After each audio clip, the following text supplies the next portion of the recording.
You book the venue, you hire the photographer, you have flowers, music, food, a dress, invitations, and all the big things are done, but you are left feeling like you are forgetting something and everyone's asking you a million questions.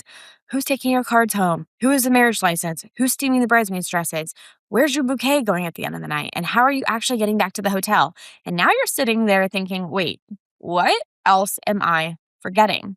So today we're going to talk about all the little things that you are, quite possibly going to forget leading up to your wedding. All the little wedding details, because honestly, half of them are things that you wouldn't even know that you need to think about until somebody asks you about it. Hey, I'm Sydney Greer, wedding planner, best-selling author, and your behind-the-scenes guide to the world of weddings. This is the Wedding Buzz. Your only job is joy. Let's get into it. I want to start by saying this because I don't want anyone listening to this episode suddenly panicking and opening their notes app and freaking out. This is not supposed to cause you stress. You're probably not forgetting much for your wedding. There's just so many tiny logistical decisions involved in a wedding day that you don't naturally think of when you're planning all the fun stuff. The venue, photographer, florist, DJ or band, catering, dress, hair, makeup, invitations. Those are things that everybody knows that they need. The things we're talking about today are the weird little questions that come later, and this is exactly why planning a wedding can suddenly feel overwhelming towards the end. You go from picking flowers and tasting cake to somebody asking, okay, who's physically taking the card box at 10 p.m.? And now you're like, excuse me? I don't know. I don't know. So this isn't supposed to cause you panic, but it's just, get the wheels turning and let's answer some of these questions now so that you're not answering them on the actual wedding day. So let's start before the wedding even begins. It's the morning of the wedding. Are you actually going to eat?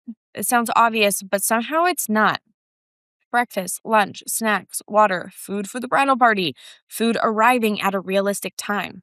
Please do not wake up on your wedding morning, drink champagne and coffee, eat half of a strawberry, and then expect your body to carry you through 12 hours of wedding festivities.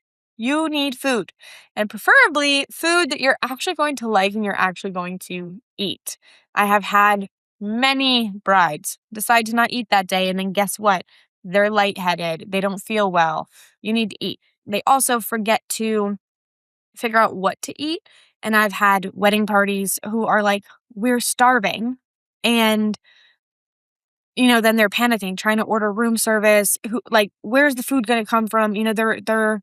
They didn't plan it in advance. They wait till everyone's starving and then they're panicking. And sometimes venues are not near restaurants or not easily accessible to other places. Or it's like a hotel and you're trying to do room service and trying to figure out what everybody wants to eat, and it just gets messy. And so I always try to encourage couples to plan this out in advance so that it's simple. Simple. Everything gets delivered at the right time on the wedding day. Everyone gets to eat. No one's hangry, and we're good to go. Another thing that people don't always think about is who's steaming everything. Your dress might come steamed professionally, but what about everybody else? Bridesmaid dresses, mom's dress, robes, veils, getting ready outfits, groom and groomsmen shirts or suits if needed. Somebody has to physically do this, and if you have 10 bridesmaids and nobody has thought about it until an hour before the photos, suddenly someone's spending the entire morning holding a steamer. And for the ladies getting hair and makeup done, steam is like the worst thing possible to have in the room during hair and makeup. Think about like humidity. It's causing humidity in the room. It's steam in the room. It's going to melt your makeup and make your hair frizz. Nobody needs that. So let's steam in advance and talk about this with your wedding, with your bridesmaids and stuff before. Where are all of your details? Your rings, your invitation suite, your shoes, your jewelry, perfume, vow books, heirlooms, something borrowed, any items that photographers need for detail photos? One of the easiest things you can do is just put all of your detail items together before the wedding day, not that morning, before the wedding day. Literally get a specific bag or a little box, a bin, something that's like detail items, and put everything in there beforehand. So when your photographer arrives, you could just hand them this box or this bin or whatever you have. The other thing is that then it is really easy for the photographer to put everything back in this one bin instead of them carrying things and losing things that are very, very important. You don't want that. So stay organized in advance. It'll take not a lot of time to get this bin and organize it in advance, but it will save you a lot of stress and chaos and time on the wedding day. Nobody wants to spend 20 minutes searching a hotel room for one earring while your photographer is waiting. I promise you, I've seen it so many times where I'm like, why didn't we just put this in a bin beforehand, you know? And I try to help my couples, but there's only so much I can do. Like, I'm not at your house the week before your wedding gathering your detail items. So I tell my couples to make sure that they do this. But I highly, highly recommend it. It's not that hard and it makes a big, big difference. The marriage license. Okay, very important question. Where is your marriage license? Who is bringing it? Who gives it to the officiant? Who needs to sign it? Who is responsible for it afterwards? This is one of those things that isn't pretty, it isn't exciting, and it isn't going to be on your Pinterest board, but it's kind of important. It's kind of why we're here today. So make sure that you address this in advance. Your wedding dress. Who knows how to bustle it? Do you even know what a bustle is? So, a bustle is when you have a long train on your dress and you want to make the dress shorter so that you can dance at the reception and not trip over your dress. It's like the special hooks or buttons that are used to shorten the dress. So, if your dress has a bustle, somebody needs to know how to work it. Mom, maid of honor, sister, bridesmaid, and preferably more than one person. I've seen bustles that take 30 seconds, and I've seen bustles that look like we're trying to solve a Rubik's Cube underneath someone's wedding gown.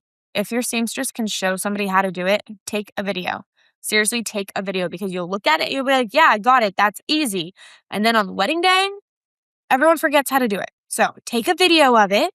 Like, make at least 2 people learn how to do it. Take a video of it. If you have a wedding planner, send the video to your wedding planner because honestly, even if mom knows how to do the bustle, 9 times out of 10, I'm the one doing the bustle, which is fine. And I have done so many of them that I know how to navigate them by now, but they are all different.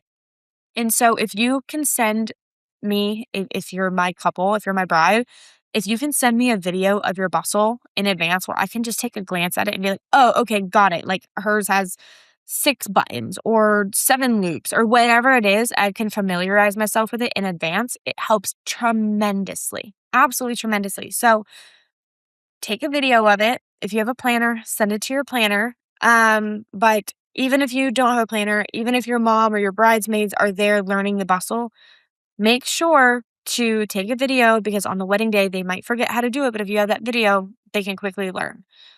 Very, very important. Bustles take longer than you think. Like literally some of them take 30 seconds. I've had some bustles that take like a full 15 minutes. And that's not even like 15 minutes of us having problems. It's just like 15 minutes to do it because there's 25 buttons. So make sure that you learn how to do your bustle and that lots of people know how to do the bustle. Okay, next. What happens if something happens to the dress? Fashion tape, safety pins, sewing kit, stain remover, scissors, extra buttons if needed, comfortable shoes for later. A wedding goes through a lot in the day. You're walking outside, you're hugging people, you're dancing, people are stepping on your train. Things happen. And no, it does not mean that your wedding day is ruined. Things always happen. I've had, wedding dresses get dirty. They're dragging on the floor. Just because there's a little dirt on it does not need to ruin your whole day. You do not need to panic. It's not going to show up in your photos. So don't panic, but be prepared. I bring an emergency kit to all of my weddings. So make sure to ask your wedding planner if they bring all of these items. But it may be a good idea to also have your own little emergency kit packed. Just with some of the small things is probably a good idea. Transportation. This one creates way more confusion than people expect. How is the bridal party getting to the ceremony? How is the groom's side getting there? How are you getting there? Who's riding with whom? Are the parents included? Are the grandparents included? Does transportation come back after the ceremony? Are guests being transported? How are you leaving the reception? How are you getting to an after party? Don't just book the transportation. Actually decide who is getting onto each vehicle and communicate it in advance. Tell everybody in advance, hey, we have this bus. You're supposed to be on it at this time. Then everyone knows where to go. Because we have a shuttle sounds great until 12 people are standing outside asking if they're supposed to be on this shuttle. And the bus driver's going to be like, I don't know. I don't know who you are. This is something that with my couples that they give me a list of names because I don't know who's who. But I usually know who like parents and siblings are. But I don't know if you have 10 bridesmaids, 10 groomsmen. Like I don't know who everybody is. I get to know them at the rehearsal, but I don't know everybody. Or I don't know Uncle Bob and Aunt Sally. Like I can't keep track of all 200 of your guests. But I'll have bus A is going from this place to this place at this time, pick up at this time, drop off at this time. There's going to be 12 people on it, and here's the list of names. And then it can go very smooth. We can communicate this plan in advance. And then if there's any confusion that day, we have a plan in place that I can say, hey, what's your name? Yeah, you're on the list. Get on the bus. Great. Or no, this is the wrong bus. You're supposed to be on that bus. So seems very simple. Oh, we'll get a bus and all will be good. But it can get really confusing if things are not organized. The rain plan. Everyone loves saying, we have a rain plan. Okay, what's the actual plan? Where does the ceremony move to? What happens to cocktail hour? Does decor change? Does the florist need to know what's happening? Does the rental company need to know? When does the decision have to be made by? 1 hour before, 2 hours before, 5 hours before? Definitely at least 2, 3 hours before. Well, usually have to make a rain call, but you need to talk to all of your vendors and your venue about this. The biggest thing people forget about is whether about the weather plan, like when the deadline is. They think like, oh, can I do this 5 minutes before? No, we can't look 5 minutes before and say, okay, time to move everything inside. It takes a long time to actually move everything inside. People need time. The florists, the rental companies, they need time to move everything. So know the plan and know when the decision needs to happen. And don't just say, like, okay, we'll go inside. Okay, well, where inside? How do you want the chairs set up inside? Like, if we actually have to do this rain plan, what is the plan? Vendor meals. Your vendors need to eat. They're working like a 12-hour day. They need to eat dinner. So photographer, videographer, DJ, band, planner, assistants, and other vendors that are working through dinner, please make sure that your caterer actually has the correct vendor count. This is usually something handled in advance. This is something that, as a planner, I'm asking all the vendors, hey, how many people on your team are going to be there? How many vendor meals? Do you have any allergies, etc.? But definitely make sure that this is one of the little final details and questions that you can answer leading up to your wedding, or at least if you have a planner that they have communicated it. A lot of these, if you have a planner, is the planner's job, but it's good for the couple to be aware of it as well. Final payments and gratuities. If you have any final payments, tips, gratuities that need to be handed out on the wedding day, have them organized ahead of time, labeled envelopes, vendor names, correct amounts, designated person responsible for them.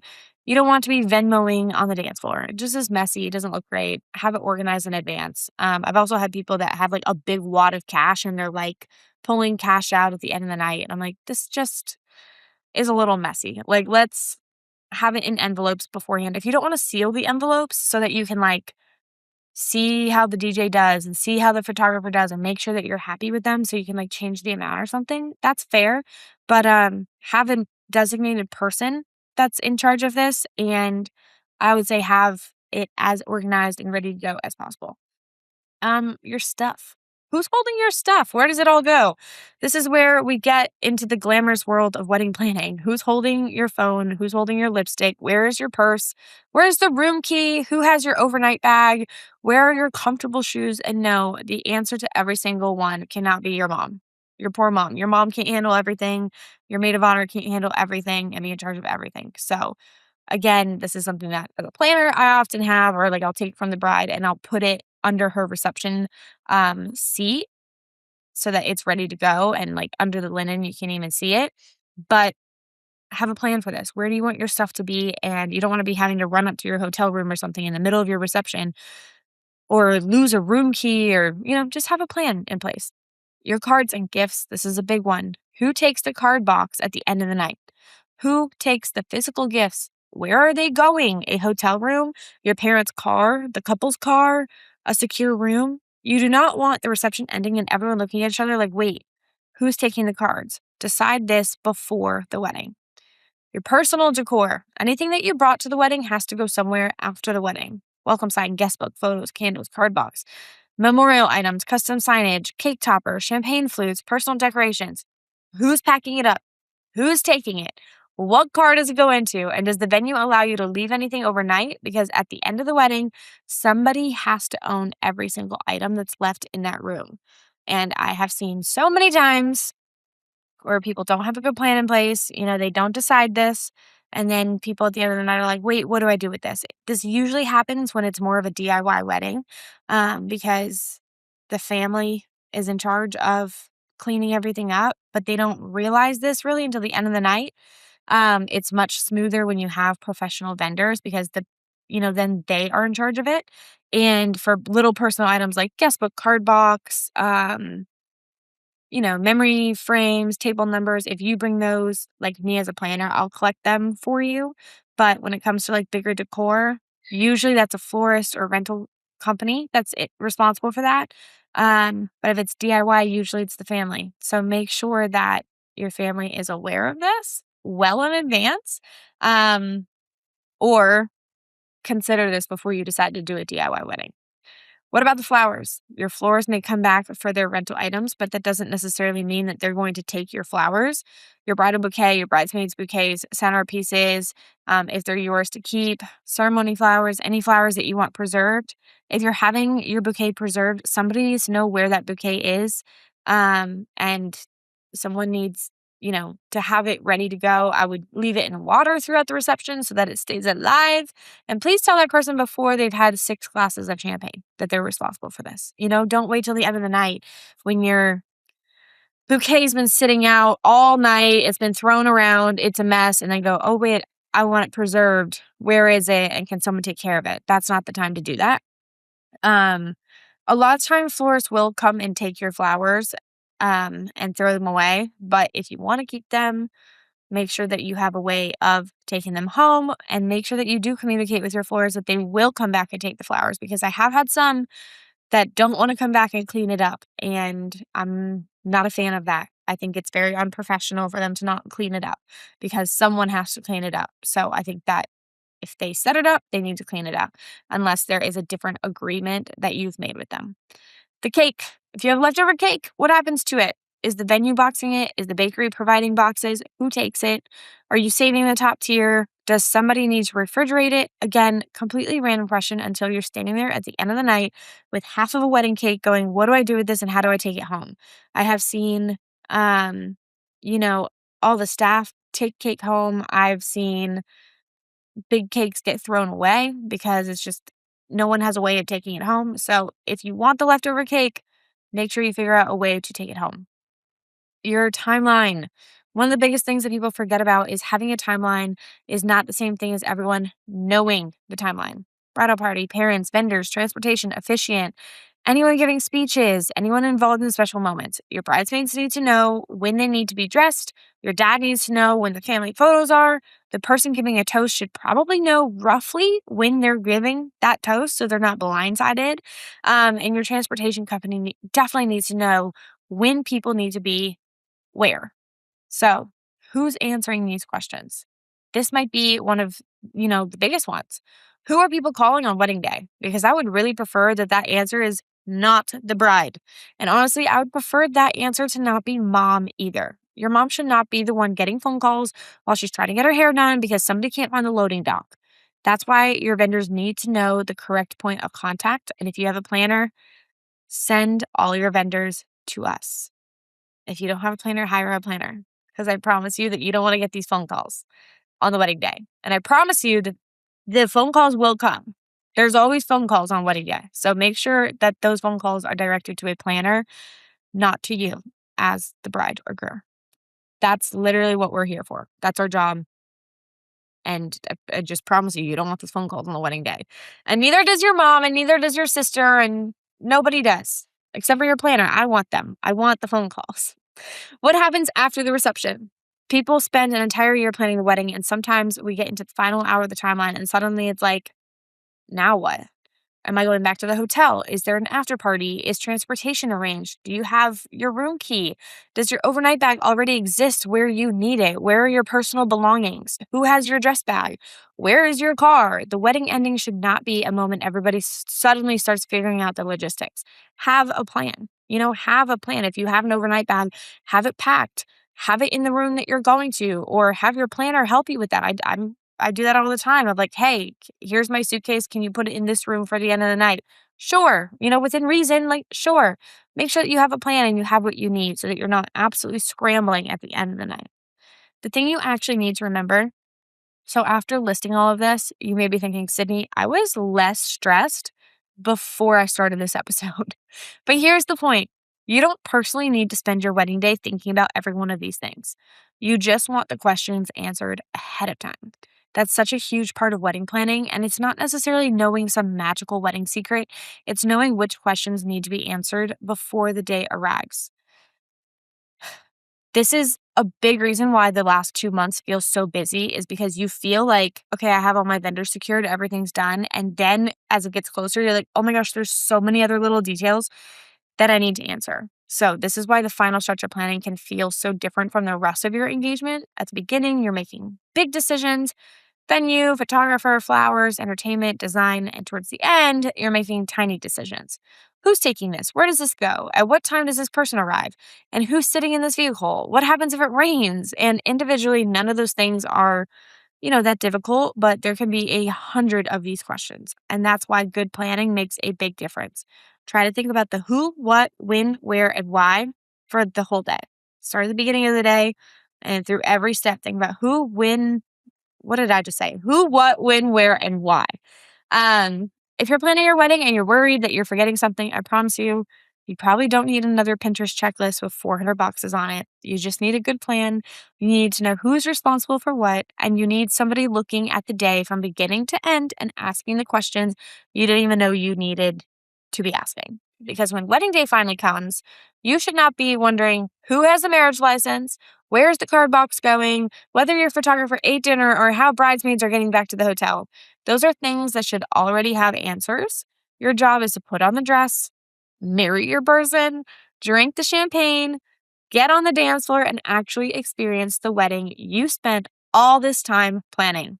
Your only job that day is joy, and someone else can worry about where the leftover cake is going. So, with that, I hope that was helpful. Again, it was not meant to stress you guys out, but just get you thinking about all of these little questions, and just make sure that you have a plan. Again, think about who, what, when, where, and why for every part of the day, and it's going to be a great day. If you have a planner, we'll take 90% of this off of your hands, or at least talk through all of these things and help you figure out these answers so you're not figuring them out alone. If you need help, reach out. Sydney@delightfulplanning.com. I would love to help you. And with that, I will see you guys in the next episode.